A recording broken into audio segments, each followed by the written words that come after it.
In our last development video, we looked at how to develop the surface of a normal cylinder. To develop a truncated cylinder, we go through the same process of developing a normal cylinder. Then at a point, we truncate the cylinder and then show the visible 2D outline. So when viewed from the top, a truncated cylinder looks just like a normal cylinder, that is, a circle.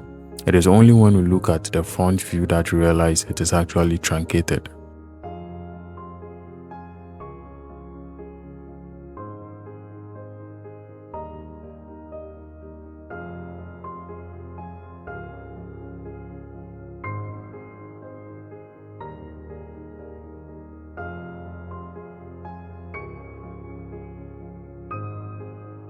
So at the end of this video, we are going to have a truncated cylinder that has been developed to have its 2D surface look like this. So you can pause the video and then read the instructions and the dimensions that we are going to use to develop this cylinder. As usual, always zoom out before you start. So as we said, we go through the same process of getting the development of a normal cylinder. So we use the base radius, which was giving us 50 millimeters, and the height of 200 millimeters. So let's do that first. Let's divide the circle into 12, just as we did for the normal cylinder. And let's get the height of the cylinder or the truncated cylinder by extending lines up, and then we get a reference horizontal line, get the height of the cylinder, which is 200 millimeters, then we can continue from there. So from the instructions, we saw that the cutting plane went through the center of the cylinder at a height of 140 millimeters, and the cutting plane itself was angled as 30 degrees. So that is what we are going to use to truncate this cylinder.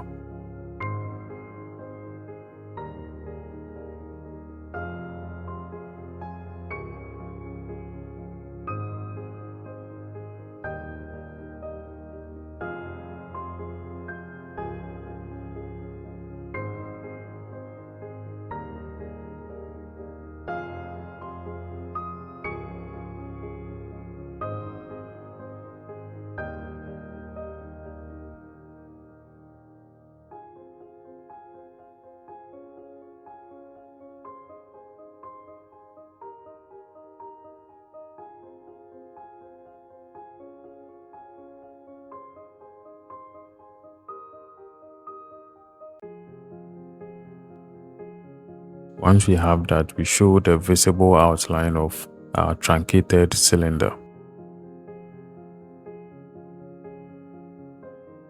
Then we are going to extend lines to the right, just as we did for the normal cylinder. But here, we are going to extend the lines from each vertical line that meets the truncation line or the slanted line.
And just like we did for the cylinder, We are also going to determine the circumference of the circle, and then we'll use that as the length for the development.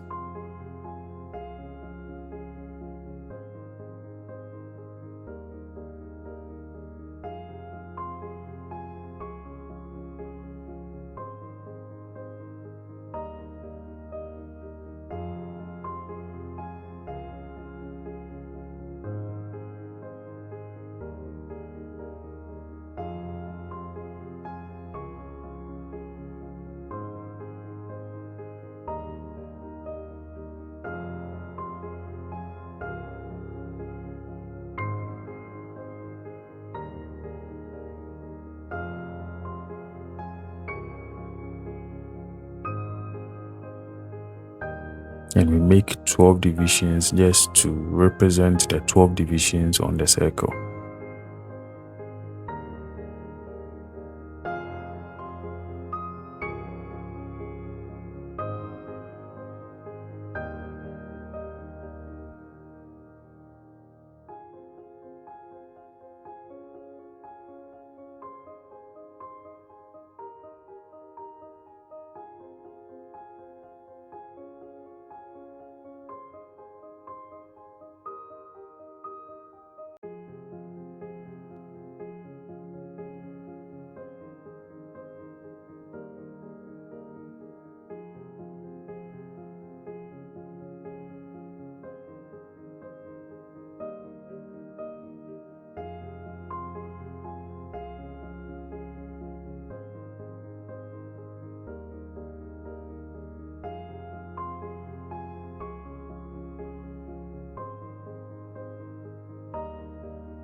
To develop this surface, I am going to use markers or points to show exactly where the line or the truncation line is supposed to pass, unlike the normal cylinder, which was just a rectangle.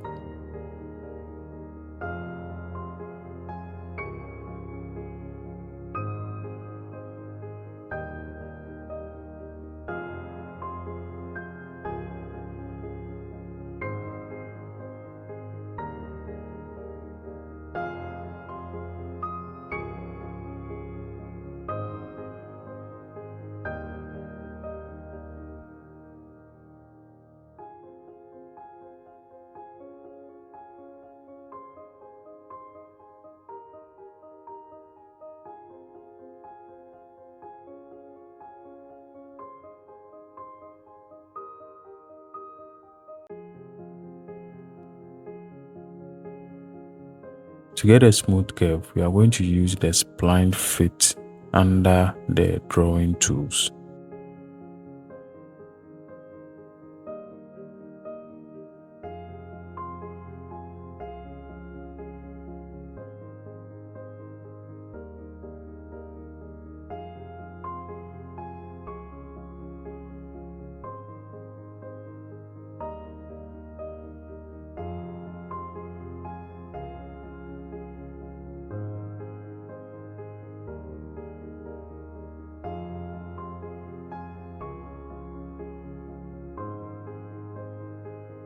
And once you are able to get the curve at the top, then we can continue with the simple part, which we can just use the normal line to draw.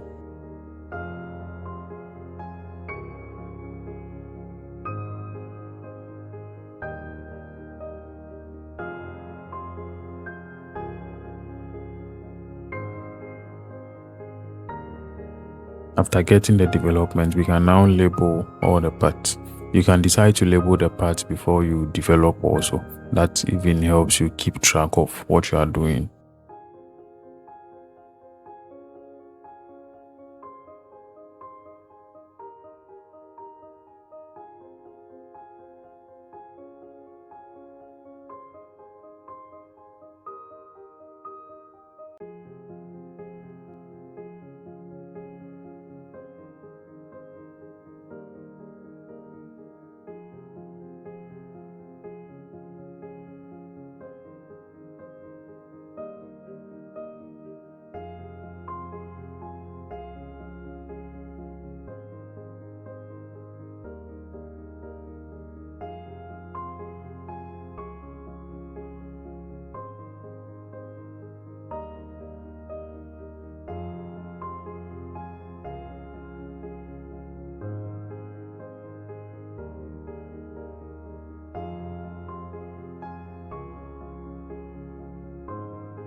So as usual, we follow the lines and we label accordingly.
And we are supposed to label the truncated part of the front view. So just as we did for the normal cylinder, this is what we are going to do. We'll just follow the lines. If we pick a particular line, we look at the number or the numbers on that line. So that if there is only one, then we label the top as 1. That is by just following that vertical line. So the truncated part will have 1, and we are going to have 12,2.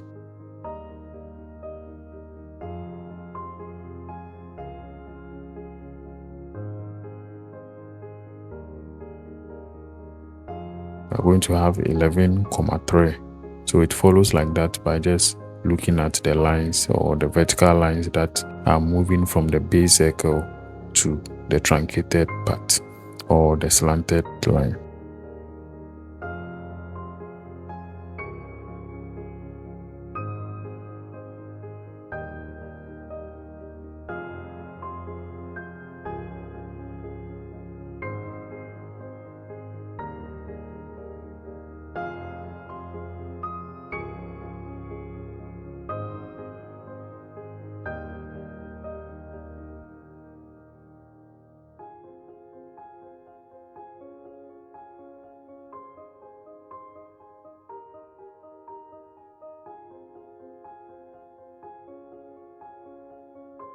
Looking at the front view that we have here, we have labeled it from 1 to 12.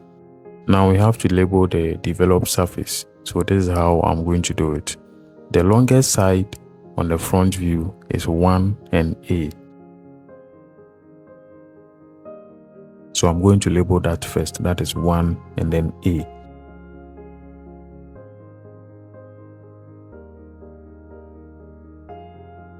And I'm going to follow through from A to A, because if you do it well, when you start from A, you are supposed to end at A. When you start from J, you are supposed to end at J.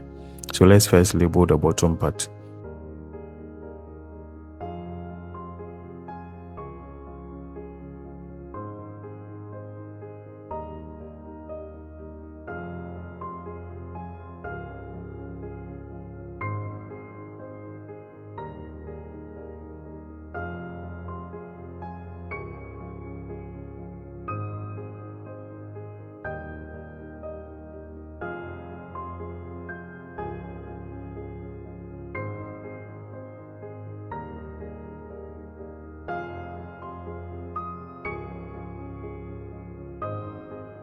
Then we'll look at the circle and check how they correspond, because A and 1 move together, B and 2 move together, and then we are going to do that to, or we are going to transfer that label or those labels to the top.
So just as we did for the normal cylinder, to label the circle, which you can place anywhere, is just to try and fold your cylinder back into a circle, and you see that the lines will meet at certain points. And you can just copy the alphabet and then use that to label.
In truncating a cylinder, you can decide to truncate it from the left or from the right. It doesn't matter. But you should always look at the labeling of the development, such that if the longest side is 7 and J, then if I start my development from the longest side, then I'm supposed to have 7 and J. If it is A and 1, then I'm supposed to have A and 1 at the longest side. If the shortest side is also A and 1, then when I finish developing, I'm supposed to label it exactly as so. The most important thing is to know how to transfer the labeling from the front view to the developed surface.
So from the top, the truncated cylinder looks just like a circle.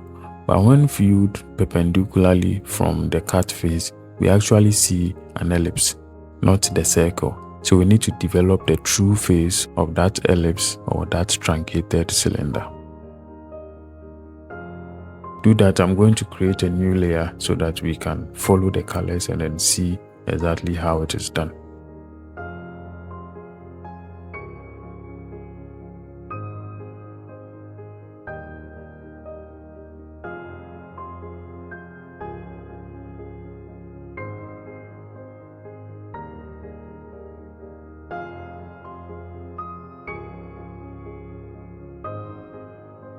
So we first create perpendicular lines to the slant surface or the truncated surface.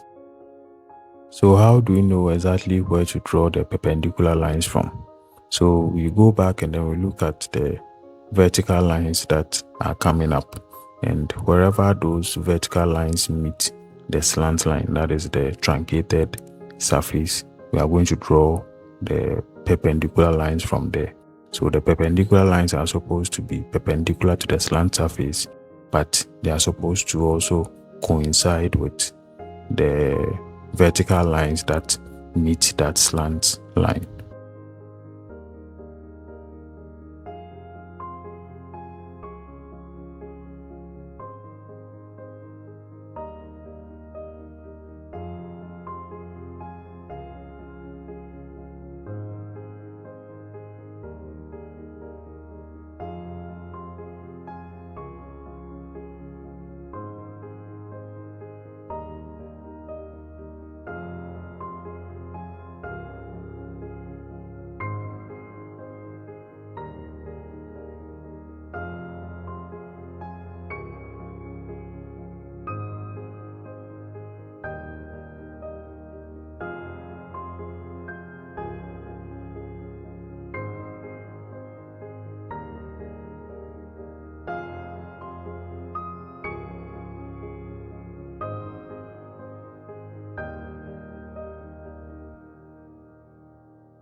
Then when we are done with that, we draw a reference center line which should be parallel to the slant surface or the truncated surface. To make sure the two lines are parallel, I just go to my parametric constraints and apply the parallel constraint.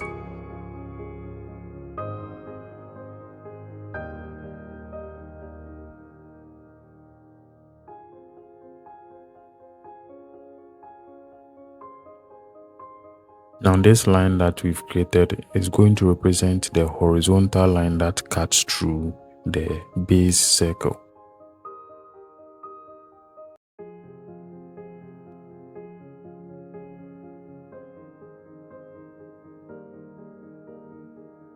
Then we are going to follow the lines by first determining the dimensions, that is the linear dimensions of each point on the circle. So wherever the lines meet the circle or the lines meet the circumference of the circle, we are going to determine those linear dimensions and transfer it to the true face development that we are making.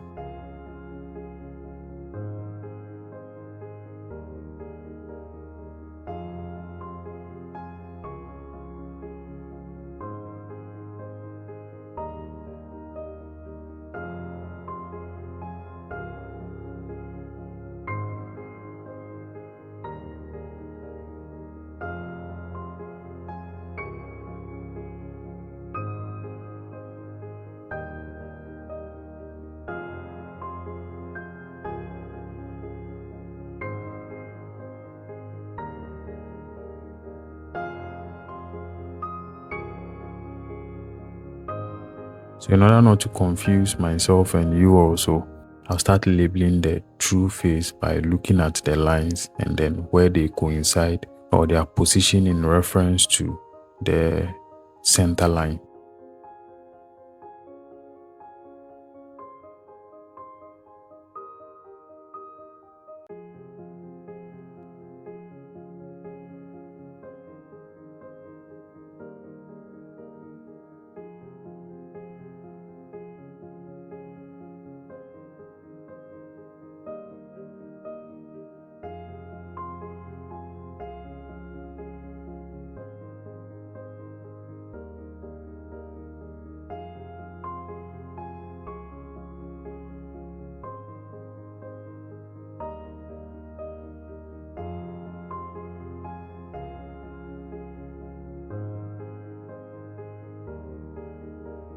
So I'm going to offset 25, which is the distance from the center to the first point. And in order not to confuse myself again, I am going to label those 2 points so that I might not forget where the lines will pass.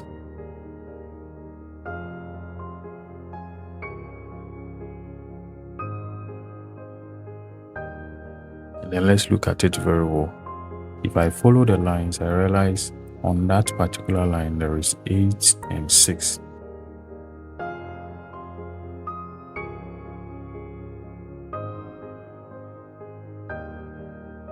We are still following the lines to make sure that the right labelings are put on the true face.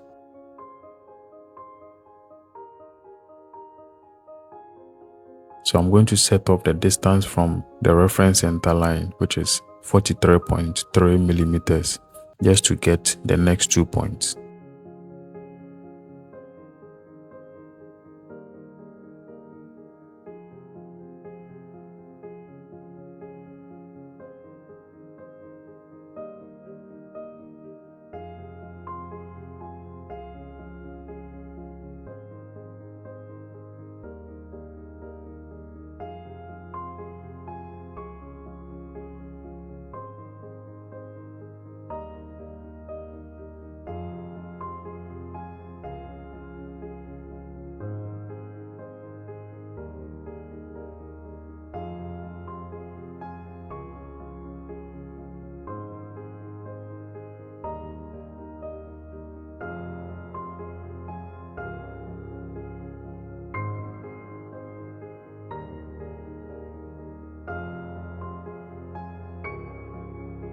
And if you do it well, the labelings will just follow each other, or you just have to check that line and you know which should be where.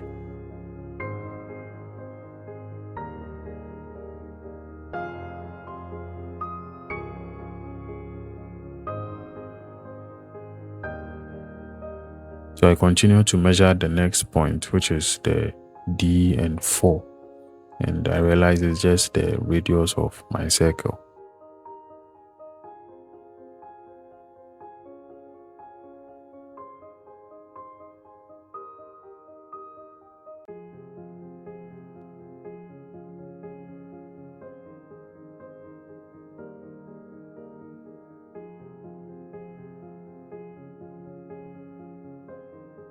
Always make sure you are snapping to the right or the exact point on the true face.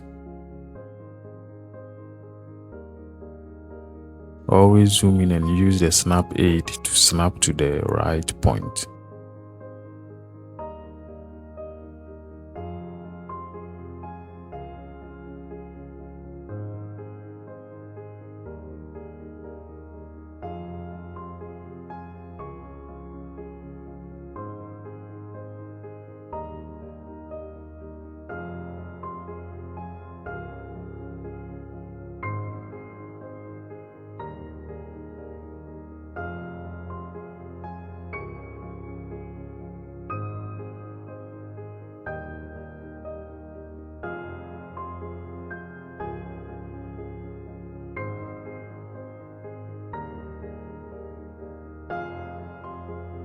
So I can continue to label once I have the skeleton and I know the direction in which the labelings go. And if I do it well, when I follow any line, I realize the line or the labelings will just coincide with what I have on the true face and what I have on the front view.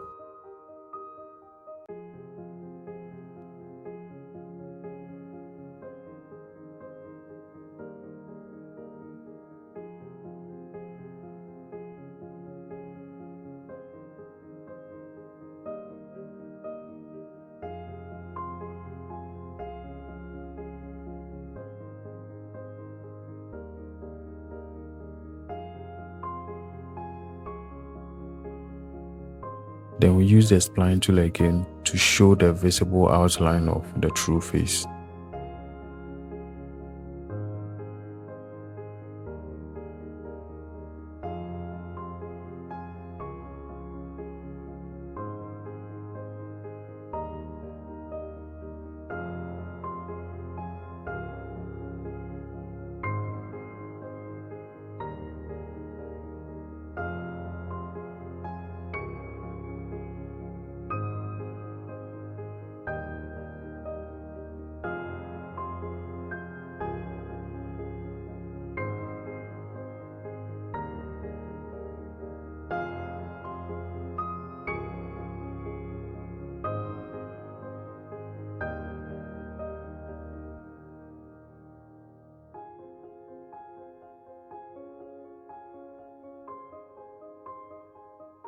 Once you are able to do all this, we've solved 99% of our problem and we can just label the parts.